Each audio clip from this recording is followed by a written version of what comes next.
Chase, go ahead. Hey, Scott. Hey, Chase. Last night, it seemed like Brad and Russ were developing a little bit more chemistry in the two-man game. How have you kind of seen them develop together and learn how to complement each other's games? I think it's getting better, game to game. Even early on, I think Russell's made a lot of adjustments. He knows that Brad is a high level player that deserves all the attention, and I thought Russell was really doing a good job of finding him. But I think now it's more of it's more. I think the chemistry has been pretty good all along, but it's even getting better for Russell, knowing when to pick and choose his spots. But it also helps the group. We've been together now. We had some games early on that we could control that we didn't do a good job of closing out, and then we had some things that we could not control. But I think now we've gotten some things together with some continuity, and I think the guys are getting comfortable with Russell. Russell's a smart player. He's understanding what the guys do. You can tell him, you can watch film, but when you see it on the court, you really get the instinctual feel on what guys like to do and how they like to get the ball in certain areas. I mean, I heard him over about 2 weeks ago and asking Brad, where do you like to catch on your catch and shoots? Where you like to, some guys like it in their shooting pocket. Some guys like it on the left side, right side. Those are things that you don't even talk to younger players about, especially at the point guard position, because there's so many other things to worry about. But when you've been in the league long as Russell, he sees those things and he understands those things are important for shooters. And it was a couple weeks ago, you said that you can tell when players are watching film and when they aren't. I'm wondering, is that as simple as watching them play, or do you have any tricks as a coach to find that out? Because there's that famous Jamarcus Russell story where they sent him home with a blank tape, and he came back and said he watched the film, and they knew that he didn't. Yeah, there's tricks, but we don't want to tell you our tricks, otherwise the players will know. We want them to watch film. It's important. It's any edge you can get on the world's greatest athletes and players. It helps. If you think you're just going to come in as a young player and just play and learn as you go, you're going to have a lot of rough moments, and you can't get experience faster than day by day, but you can help the day by day by working through the things that you need to work on the court, in the film room, with your coaches, with your teammates. Those are things that you can't just let slip by and worry about it, taking place the next day. You got to work on it every day. But film's important. Film is important. We watch it as a group. I watch it individually with players. Our coaches do the same thing, and a lot of times we send out a blast on their on their phone, and they get to watch the highlights of them. And it's such a confident thing. Sometimes we send out all the good clips to see them making shots, see them doing the right thing. Sometimes it's some of the things that are correctable, but film's important. A lot of times younger players don't think it's important because they grew up just playing basketball, and you can't watch film when you're playing 17 AAU games over a weekend. It'd be impossible to watch all the film. But I think as the games in the NBA, you have to watch film. Fred? Scott, some players have talked before about how not making an all-star game. Like, I think about Damian Lillard when he didn't make the all-star game. He spoke so openly about how that kind of motivated him moving forward. What kind of reaction did you see from Brad last year after not making it, if you saw one at all? I don't know if I actually saw anything change. He's pretty motivated to come in and improve for 5 straight years, and then being rewarded 2 out of the 5 or 2 out of the 4, and then hopefully he gets it this year.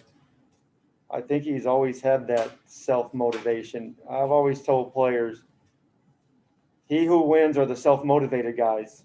And if you need a fan vote, a media vote, a coach's vote, or the coach, always telling you that you got to play harder, you got to work on this, it's going to be short-lived. Brad's self-motivated, and I like that about him. And I was more disappointed, I thought, than he was. it kind of pissed me off that I saw all the coaches defense against them night in and night out. They're double teaming him. If you didn't think that he was an all-star, play him straight up. So it kind of bothered me, I think, more than it bothered him. But he handled it like the true champ that he is. He's a pro, and he's very aware of everything around him, and he knew that he's one of the best players in the league last year, and he's been that way for 5 years now. And he's young enough that you're going to have 5 more good years in him. And however he wants to play, he's going to be steady after those years as well. Jeff McDonald. Hey, Scott, I hate to take you back to one of the less fun periods of this season, but I cover the Spurs down in San Antonio, and they're in the middle of their first long health and safety protocol layoff of the season. I'm just curious, as a coach, what did you find to be the most challenging part of navigating that portion of your season? Oh man, it was challenging. It was definitely. I had to make myself breakfast for the first time all year. That was the worst part about it. No, I mean, really, it's tough. It's because the mental stress that it had on everybody involved and their families. You're unless you're living under a rock, you know all the devastation that the coronavirus has caused worldwide. A lot of the times you react. I mean, people get it and things happen that you don't even know you have it, and there's obviously death involved, and so you're scared, you're worried, but you always want everybody to get over it as quick as you can. But from a basketball standpoint, it's as mentally challenging than I've ever had anything to deal with, as a player, as an assistant, as a head coach. There's nothing like I've never had to deal with it before, and I've never had something that I never was able to look back and take from my past experience, or even take from another coach's past experience, and then to be able to navigate through it. Something that nobody's had. We've had some guys on our team had basically 2 weeks between games, but the protocol players that we've had, 6 or 7 of them, had 3 weeks between games in the middle of January. That's unheard of. Pop should be able to handle it. He's as smart as anybody in any sport, but he's also had some other teams that had to deal with this, so he can kind of play off of that as well. But it's definitely a challenge. It's nothing. I don't want to go through it again. You don't want anybody to go through it. But the main part is just the health concern that you're worried about. And the guys that you had that were actually in the protocols, when they got back, how long did you think it took them to get back their conditioning, or are they still working through that at this point? I think they're still working through that. I mean, I don't want to go into specifics of which guy is working more than others, but I think all of them are still working through it. You can see it. Some guys get winded quick. It's nothing like nobody's ever done. Like I've mentioned it many times. It's not like you have a Charlie horse and you get your treatment. Everybody we've seen it before. Hey, this is going to be 5 to 7 days. This is going to be 2 weeks if it's a high ankle sprain, or 3 weeks. If it's a flu, you're going to be, it's going to be bad for 3 or 4 days, and then you're going to take a couple of days, it'll blow out the lungs, and you're going to be back to normal. This is nothing that any of us have ever dealt with, and our guys are still dealing with it. And I mean, and then you deal with that. Once then that happens, and you kind of forget this because we think these guys are just video game players, that they don't have emotions, their confidence. When you don't play well, when you're winded and you don't shoot the ball well, things don't go well, your team's not playing well, you lose confidence. So that's the mental aspect of it that you have to deal with, that a lot of guys are dealing with it, that's had it during this season. The few players that had it, or the few teams that had the outbreaks like we have. Thanks, Scott. Thank you. Neil. Hey, Scott, I remember early seasons here, you had talked about, when you guys go out west, you guys try and maybe look at the sleep and different things like that, the medical, to, try and make the transition as seamless as possible. One, how are you guys approaching that this time ahead of this trip? And two, given that you guys, can't do a lot of stuff in person, do you guys try and do any kind of like virtual activities as a team? Well, we're going to leave early tomorrow. I think our flight's at, I don't know, 11 o'clock. So we're flying out to Portland earlier.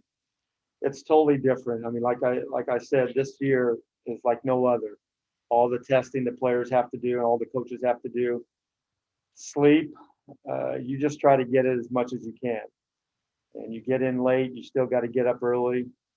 Some players are testing twice a day, so those early morning calls were, or flights that you get into the next city, 3 a.m. You still got to have your test sometimes by I think 8:30. So no matter what, you just can't really prepare. I mean, we've met with sleep experts but your rhythm is off. There's just no way around it in a normal West Coast trip in a normal NBA season. But this is like no other. These testing, it's hard on your sleep. It's hard to get a rhythm. But so you just try to make the best of what we have and not make excuses along the way. All right, we'll take a couple more. Ava? Scott, kind of on that note, how do you game plan for making sure the good things that you guys have done this week carry over the West Coast trip? Did you discuss any of that in practice today? No, with the weather conditions that it was, we just wanted to make sure, like we told the guys last night, we had to come in and get tested. We probably, wouldn't have had, maybe wouldn't not even had a practice with the weather condition, but we had to get tested. So we wanted to come in, just get some shots up, the low minute guys, play some 3-on-3, and then get out of here as quick as we can before, the weather gets worse. I don't know what it is out there right now, but definitely going to be a tough trip. We're playing against four of the top teams in the West on their court. But we've had some good things, the last couple of weeks. We've had some good things in the defensive end, which that has to carry over. Portland they got the elite player in Damian, and they got some really good players that are really playing well during this stretch. I think they won 5 or 6 in a row. But we're gonna have to actually play better than we have during this stretch to compete against these teams on the road. But I feel confident. One is that we have our group together. I think we have a better chance everybody knows in the league, if you have your team, you have a better chance to win. We have our team together right now. Alex? Yeah, Scott, you're kind of alluding to it at the end of that last question, but I was just going to ask, three games ago, you said that you guys were going to get on a hot streak and get it going, and it seems like that's what's happening in the past 3 games. Do you think that's mainly a result of everybody getting together? Is it just you guys doing what this team can do, or do you think it's something else that they've made adjustments and they're turning things on, or is it a combination of both? Oh, I was confident going into the year. And unfortunately, we lost some games early on, and we lost them in ways that we can control. And when you lose games, the things that you can control, the positive about it is you can get better from it. It's all correctable. It's not player driven. It's it's experience driven. It's execution driven. So I was confident. And then all the things that happen that we can't control, that's just now we're scrambling and just trying to stay afloat without, losing our confidence. And I knew once we get our group back, because I was just going back to what we started the season, we've had a lot of good things, and positive vibes. But I think I still feel good about our group. I still think, we need to keep playing games. We still haven't had practices. I think we've had, with our entire group, I want to say 2, maybe 3 in the last 40 days. And that's a long time. With all the games that we've played, like today, I wouldn't consider it a practice with shots, and low minute guys were playing 3-on-3. But I'm confident in the group. We know we have a tough remaining 8 games before our break, and we just got to keep building and playing well and doing it together. And I think the guys are really doing a great job of that. Thank you. You're welcome. All right, we'll finish up with Christos. Hello, Coach. How are you? Doing great. Great. I would like to ask you about Bradley Beal. What is the biggest difference of his game this season, and what impressed you most about his dedication, about his progress as a leader? and stuff like this? Well, I mean, there's so many things that you can talk about with Brad. One, I think the main thing to always look at guys is this guy a winner? Is he doing the things that it takes to lead every day, or are you doing things just when things are going your way to be a leader? Brad does it all the time, and he's had enough share of the things in the last 3 years that he could not control, but he still put his best foot forward and led the group. And the mental toughness that he has, the physical toughness that he has, and obviously along with the skill set, makes him the player that he is. And he's exceptional in a lot of different areas of the floor. If you just want to talk about the basketball court alone, him be able to handle the ball, being able to be a playmaker, being able to shoot threes off the dribble, be able to shoot threes off the catch, be able to shoot three coming off your left shoulder, your right shoulder, pin downs up the middle, baseline pin downs. He can do it all. And pick and roll game, post up game. He had one last night. I thought he got fouled on it. His free throws, it can get better. He's not at 90% yet. But I think he does so many good things, and he assists, he rebounds, and defensively, we're getting better as a team, and I think that helps him as well. But he's one of the best players in basketball, and we're lucky to have him lead our franchise. Sorry, Coach. I have one more from Zach, real quick. So it's like a coach right now. We got one more drill, guys, and then when you finish the drill, we got one more, and then when you got one more minute, all right, one more step. What else you got? One more question. Appreciate it, Coach. Well, you talked about film study earlier, but when it comes to Rui, what is usually the biggest area of emphasis with him? Are they mostly situational things, or? Yeah, I had a good conversation with Rui before we got together as the group. How more he's seeing things defensively, and it's as simple as just locking in, getting in the defensive stance, and using your length. And it's it's like so simple that you think that you could just tell a guy one time and do it. But the game is moving so fast for younger players. Sometimes you even forget to do the most basic thing that it is. But I think his activity on the weak side is, like in the last 2 weeks, has improved more than any part of his defensive game. And he still needs to close out all the way on shooters. Even last night a few times at the end of the game. But I think those are areas that he's going to have to continue to trust his abilities to be able to close out all the way and impact that shot. But I like what Coach Gaines has done with him. He's done a great job of keeping him confident during a lot of the things that he couldn't control. He missed the first part of the season with the eye irritation that he had, and then obviously the COVID thing. But I think he's improving, and he's steady. That's what I love about him. He's steady, and he's going to continue to improve as this season goes on. Thank you. All right. That's it for sure this time, Coach. All right, guys. Be safe out there. Appreciate it. Oh, Ash, I knew I had them.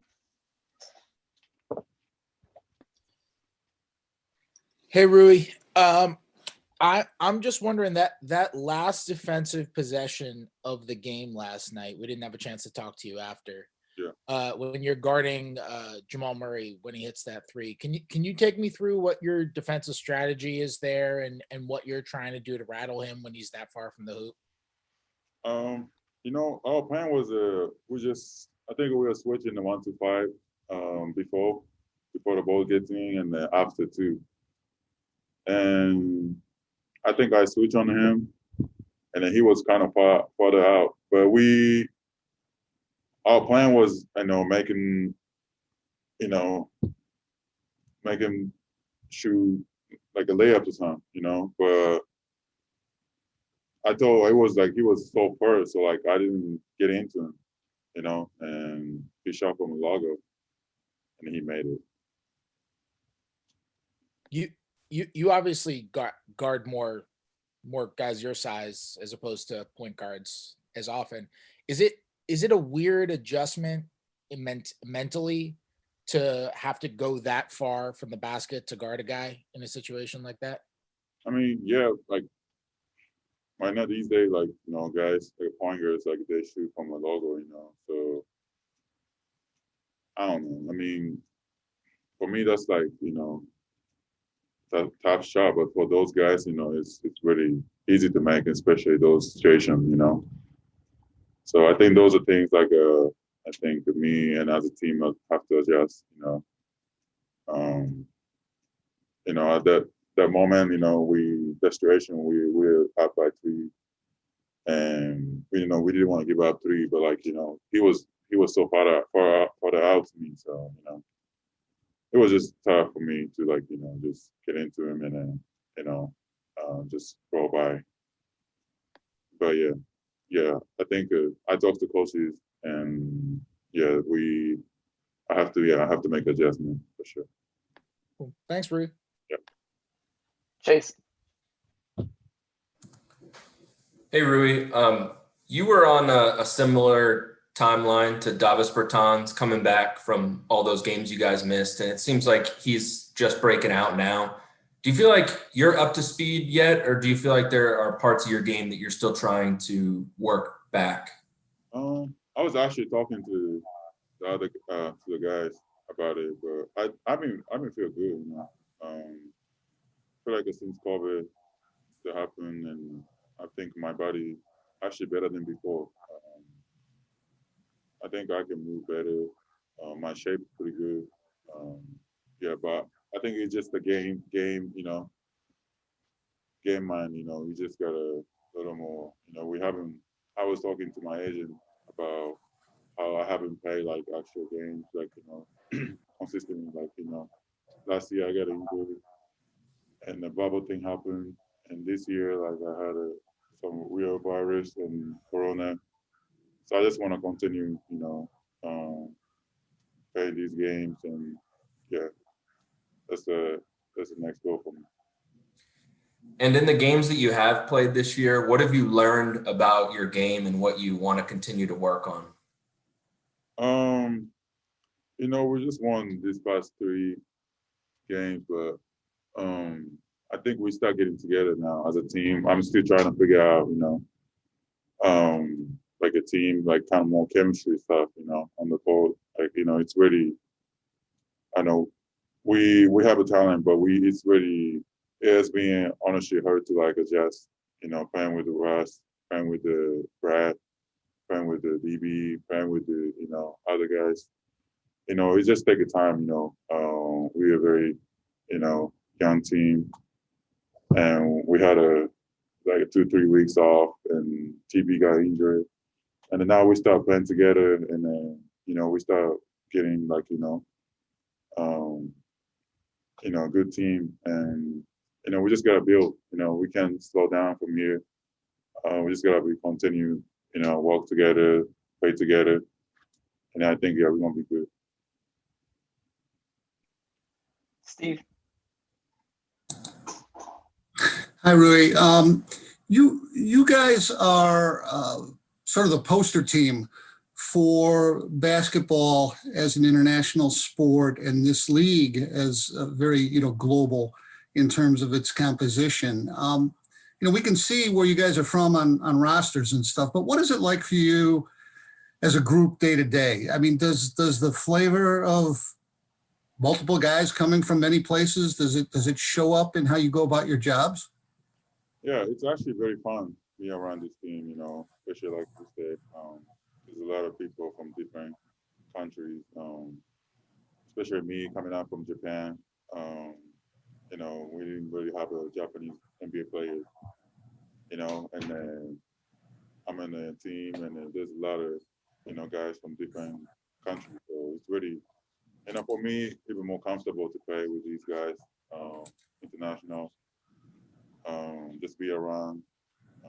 Really, it's just like it's a different flavor, it's just a different, team, but, I think it's good thing. Anything you can think of that you've learned from teammates, or maybe you see that they've learned from you about different cultures or values or just, I mean, stuff as basic as food choices or music or anything like that?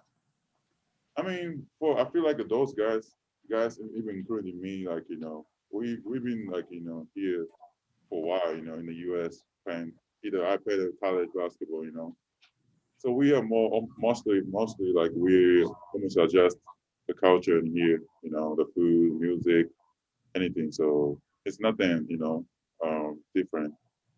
I mean, we talk about, like other countries and stuff, but, other than that, we kind of like, adjust this culture. So, yeah. All right, we'll finish up with Neil, and then we'll go to Japanese. Hey, Rui.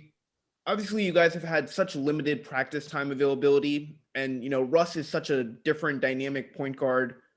How have you guys been able to, slowly become more acclimated to his style of play? And how would you compare, from the beginning of the season to where you guys are now? Yeah, like you said, he's one of the best point guards in the league. Playing with the guys like him, it's very hard for me, especially coming out from college. Last year was my first year, but kind of, this is almost my first year. I didn't really play last year, so it's really hard to play with a guy like that. He's a superstar. But just communicate with him. I try to communicate with him.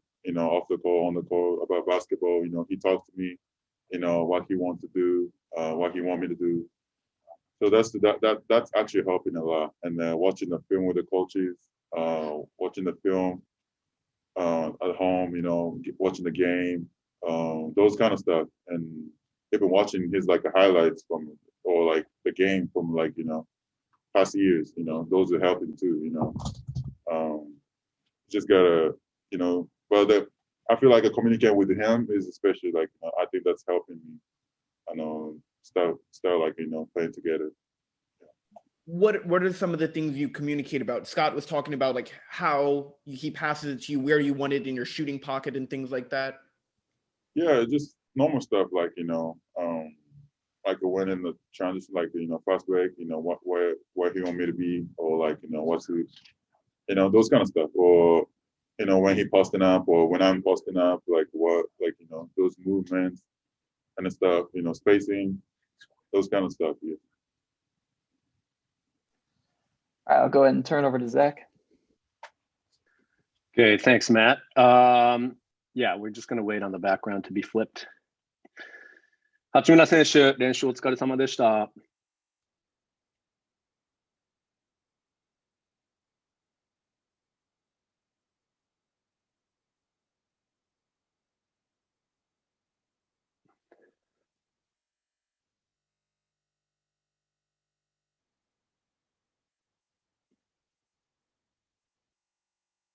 Oh shit! I think I gotta go. 八村選手、よろしくお願いします。はい、お願いします。大丈夫ですか？いいですか？はい。始めます。まず昨日の勝利おめでとうございます。ありがとうございます。3連勝でチームのムードいかがですか？いいですね、いい感じですね。でも僕らも、今までの試合でもそうなんですけど、どちらかというと相手に倒されるというか、相手に負けるというよりも自分たちで負けてた感じがしたので、この3試合勝っても、僕らとしては、結構普通というかに捉えてますし、もちろんチームとしても、しっかりと喜んでますけど、その中で、僕らがどれだけそれぐらいの力あるかっていうのは分かってたので、もともとそれをどうみんなでこう一緒に、なってそのチームとして力として出せるかっていうのが問題だったので、そこがこの3試合出てきたっていうだけで本当にこう3連勝っていうなったので、それだけ僕らはそういういいチームになれるってことは、これからもなんですけどなれると思うので、これからもそういうのを意識してやっていきたいなと思います。ディフェンス面に関してはやはりコミュニケーションがすごく良くなったというふうに感じますか？そうですね、もちろんコミュニケーションもそうですし、ポジショニングとかそういうところもチームとしても役割とかそういうところも意識しながらやってきているので、そこが役立ってるなと思います。バグナー選手がみんながもっとお互いを信頼していると言っていましたけど、そういうふうに感じるんですか？それもそうですね。もっと、もう本当に僕らも言った通り若いチームですし、その中で3週間、コロナで影響で練習できなかったり、試合できなかったりとか、練習もコロナの影響で全然できてないですし、あとは僕も2週間ぐらい最初いなかったり、で TB が怪我したりといろんなことがずっと続いてたので、その中でこの10試合、過去10試合ぐらいですかね、みんな戻ってきて、みんなの役割もしっかり分かってきて、TS でもオフェンスでもチームとしてなってきてるなと思います。オフェンスに関しては特にここ2試合機能しているような印象なんですけど、やはりボールが回っているという感じなんですね。思いますね。でもディフェンスからっていうのもあると思いますね。僕らの持ち味はペースなので、そのディフェンスから、シュートを落としたリバウンドからとか、あとはターンオーバーからのその速攻とか、そういうところですごい勢いに乗れてるんじゃないかな。昨日の試合、第2クォーターに大逆転がありましたけど、ウェストブルック選手がどうやらみんなに葉っぱをかけたらしいんですけど、で暴言もあったと思うんですけど、言える範囲でどういう内容だったんですか？僕らも最初の出だしが悪かったので、チームとしてその中で、彼が僕らに起きろと、またこういう前みたいに戻るぞってこの2試合しっかりできたんだから、今もう負けてる部分はあるけど、しっかりここからも盛り返すぞって感じでやりました。なるほど。八村選手自身は6試合連続で2桁得点を記録してるんですけど、ラッセル選手などとのケミストリーはいかがですか？良くなってると思いますね。彼ともすごいコミュニケーション取ってますし、ビデオもフィルムもすごい見てますし、彼との試合とか、その中で僕のその持ち味をどれだけ出せるかっていうのもそこで考えながらずっとやってきてるので、そこが生かされてるなって思います。あと八村選手は3試合で5スティールありますけど、それはディフェンスを積極的にやっている結果なんですか？それとも相手の傾向が分かるようになってきたからなんですか？そうですね、ディフェンスもそうですし、躊躇しないでできてきてるなっていうのはありますね。なるほど。これ僕から最後なんですけど、これから西で4連戦、超タフな遠征でレブロン選手、カワイ選手などとも対戦があると思いますけど、いかがですか？そうですね、楽しみですね。トップのNBA でトップのチーム、そして選手たちと対戦できることもすごい楽しみですし、僕らもいい流れで今来てるので、その流れに乗ってそのままやっていきたいなと思います。わかりました。ありがとうございます。それではメディアの方、質問がある方、レイズハンドボタンを押してください。山脇明子さん、お願いします。どうもお疲れ様です。はい。今日はどうもわざわざありがとうございます。はい、ザックさんからもこの3連勝の期間の話がいろいろ出ていました、質問が出ていましたけれども、八村選手自身は、そのニック戦を終えてから、何か気持ちを切り替えた部分があるだとか、あと、そのプレーでどういうところを変えたとか、何かそういったことはありますか？結構ゴール下でもかなり積極的でダイナミックなプレーもできていると思うんですけれども、ここ3試合、どういうところが一番ご自身としては変わられましたか？僕としても、このディフェンスがチームとしても課題になってたので、そのところをもうちょっと意識してやるようになって、もうちょっというか、前からも意識してるんですけど、もっと分かってきて、チームディフェンスができてきてるなっていうのはあるので、そういうところがオフェンスにもダイナミックにつながってるんじゃないかな。あと、ちょっとアメリカ人の方の質問にもちょっとあったんですけれども、2月の初めにちょっとシューティングで不調な時があって、そのあたりっていうのは、ただ単に不調だったのか、それとも結構プロトコルで長い期間試合を離れた選手ってみんなやっぱり戻るのが大変という話をしていて、ブルックスヘッドコーチも結構みんなまだそこから立ち直ろうとしているところだっていう話をしているんですけれども、ただ単に不調だったのか、それともやっぱりちょっと今までとリズムの戻り方がちょっと違うのか、そのあたりはいかがですか？そうですね、多分ゲームのリズムだと思いますね。もうあまり、去年からもそうなんですけど、怪我したり、なんだかと、あとバブルに、コロナで止まったりと、あまりバスケをずっと何十試合も続けてやってきてないので、そういうところではリズムが取るのは難しいなと思いますし、今年もシーズンもそうですし、最初の方も出てなかったり、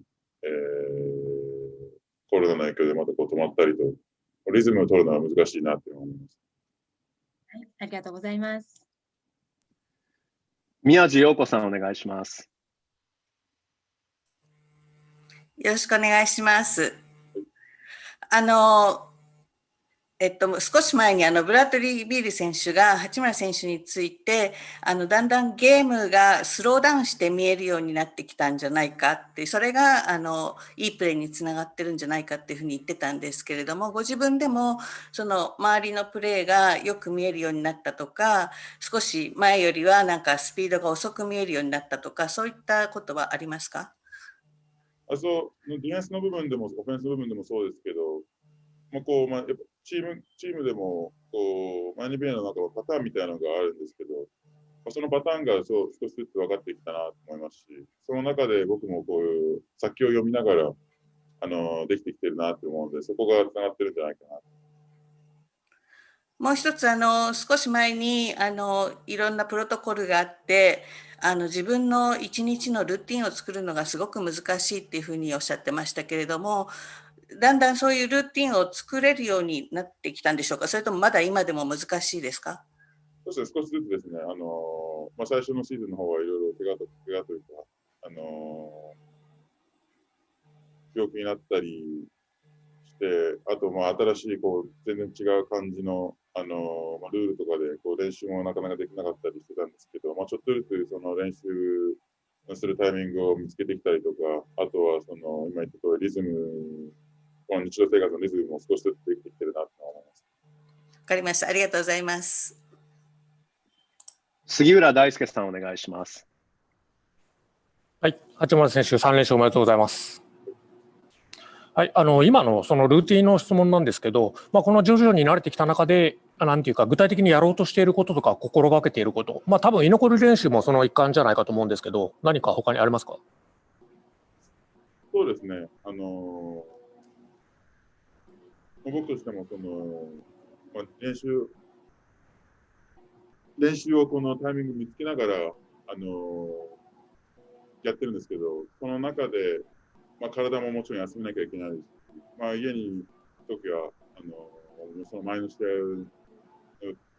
ゲームを見たりとか、あとは体のケアとかをしながら休んでるんですけど、そういうところと、あとは食事とかそういうところも少しずつ気をつけてきてますし、あとは他には、他にできることがあまりないので、今の状態だと、そこでどれだけ僕の時間を使いながらちゃんと休めるかっていうところが大事なのかな。コンディションは明らかに良くなってるなっていうふうに見えるんですけど、休まなきゃいけないときは休まなきゃいけないって今おっしゃいましたけど、こうやって今月試合数かなり多くてハードなスケジュールであることは難しい一方で、コンディションを作る意味である意味で好影響を及ぼしているのかなと思ったんですけど、どうでしょう？そうですね、でもスケジュールもすごいタイトなので、そういう中で、僕も試合もやりながら自分のこれからのバスケキャリアにつながる練習をしたりとか、ウェイトリフトもしてました。そういうところがどれだけ大事かっていうのを僕分かっているので、そこは忘れないでやっていきたいな。わかりました。ありがとうございます。はい、では以上です。八村選手ありがとうございました。ありがとうございます。Okay, back to you, Matt. Thank you, Zach. Hey, Alex. Obviously, it's been pretty chaotic, probably past month for you. I just want to know, how would you say your comfort level is with the team from when you first got here to now? I feel pretty comfortable now. I know all the plays. I'm kind of learn how to play with the guys a little bit, so I feel pretty comfortable.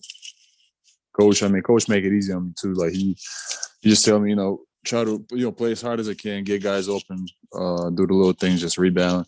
He said one quote.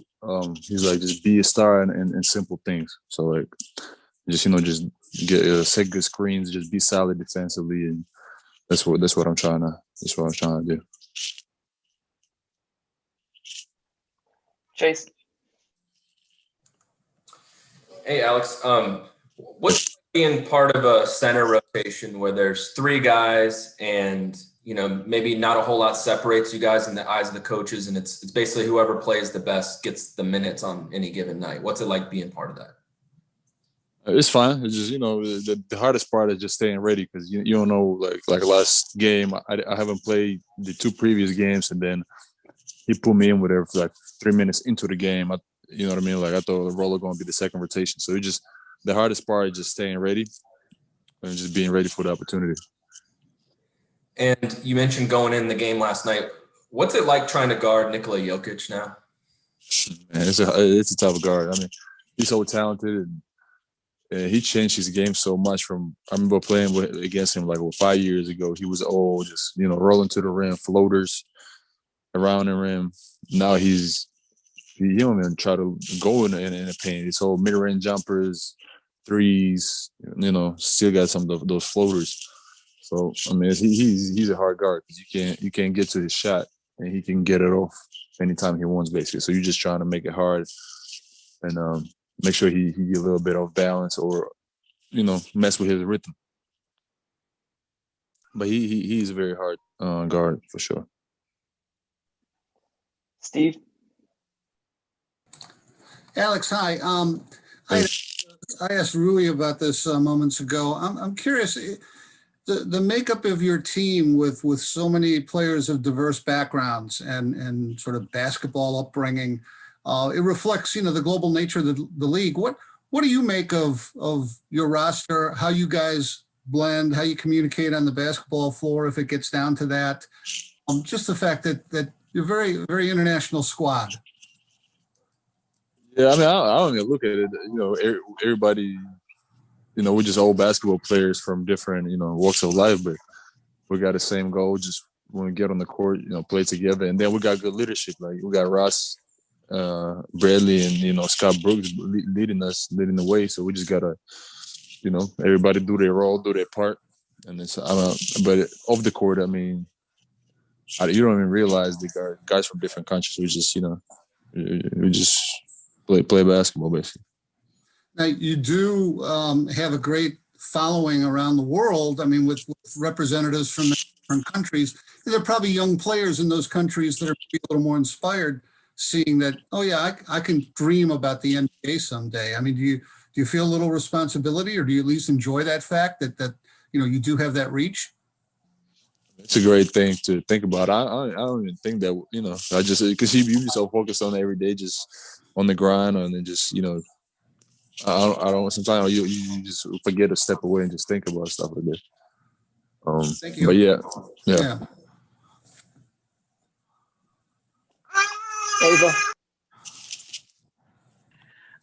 Alex, everyone's been talking about how the good defense is kind of leading to your guys' offensive surge lately. What does it feel like you guys are just able to do better kind of night in and night out on the defensive end? Just being together, covering for each other. I think our effort got better too. We just play extremely hard, and then we also cover each other's mistakes. Like when somebody messes up, the next guy is there, and we just keep scrambling, keep being there for each other, and just keep playing hard. You know, when you play hard, and then even if you lose, you still feel good about yourself. And then I feel like we've done that last 5 games. We play extremely hard. We just got to continue to do that. Mo's mentioned that too, that you guys are kind of trusting each other a little bit more on defense as well. What do you think the turning point for that was? I mean, watching a lot of film and just Coach Brooks, we had a couple practices where we literally walked through every little scenario and, you know, our principles defensively. And then we just talked about it, like we got to trust each other. We got to be there for each other. So like if somebody gets beat, next man got to step up. Like we can't just, you know, make one effort and stop playing. We just got to continue playing for the whole shot clock. And then, you know, we started doing that more often, and we've seen the results. And I feel like it just, you know, we were building momentum. Christos. Hello, Alex. How are you? I'm good, Chris. How you doing? Great. I would like to ask you, how enjoyable for you is to share the court with Bradley Beal? And what impressed you most about his leadership and about his progress so far this season as one of the most dominant guards in the league? I mean, yeah, Bradley's amazing. Just what what he's able to like score, how he's able to score the ball, and he also like he's underrated passer too. Like when he gets double teamed, he's so good at just making the right play. You know, like some players when they so score like they have that scoring mentality. They sometimes force some tough shots, but he don't do that. When he sees double team, he gets off on time, and which just makes easier on other guys to make play on the weak side. But he's amazing. He plays hard. He as much as energy he spends on offense, he also plays. He brings effort defensively too. He plays so hard. So, and the guys see it, and it just it gets guys going around him. And also about his leadership role, how he supports you and what he told you when the results are bad and you didn't play with about your potential as a team. I mean, he don't speak a lot, but when he do, like everybody listens. He's one of those guys. So when he's more quiet, but when he speaks, everybody take it serious. And I mean, he makes comments here and there, but he's always on point, and he's a straight shooter. He'll let you know. Thank you very much. All right, last question from Alex. Hey, Alex. You've been with the team a short time, but have you noticed a big difference in the last 3 games in this recent stretch? And do you think you guys are, reaching a good point with chemistry and trending in the right direction right now? Yeah, most definitely. I mean, you can see our effort. We're playing together. Kind of, it seems more fluid, right? Like just everybody just moving, everybody in the right spots, defensively playing together. It's just more fluid with guys making shots, and we're playing hard. So we just got to continue doing it, and we're gonna live with the results. And one other question, real quick, has it been nice being back in the Maryland, D.C. area for you? And have you been able to follow the Maryland basketball games this season? And I'm guessing that in normal years, would you have gone to a game in College Park by now at this point? Oh yeah, 100%. But I mean, it's great to be back. Just the only thing sucks is the COVID, so you can't go nowhere like restaurants, and I mean we're not allowed to, so that part sucks. But I haven't catched a lot. I think I only watched one game this year, but I kind of stopped watching games since after they went to Big Ten. I mean I watch games here and there, but I miss those old rivals like Duke and UNC when I was there. So, but I still try to catch up. When I talk to George here and there. So I gotta go over there, just talk to the coach and staff and see some guys. Thanks, Alex. Thank you. All right, Alex, appreciate your time. Yep. Thank you. Yep. All right, thanks everyone for tuning in. We will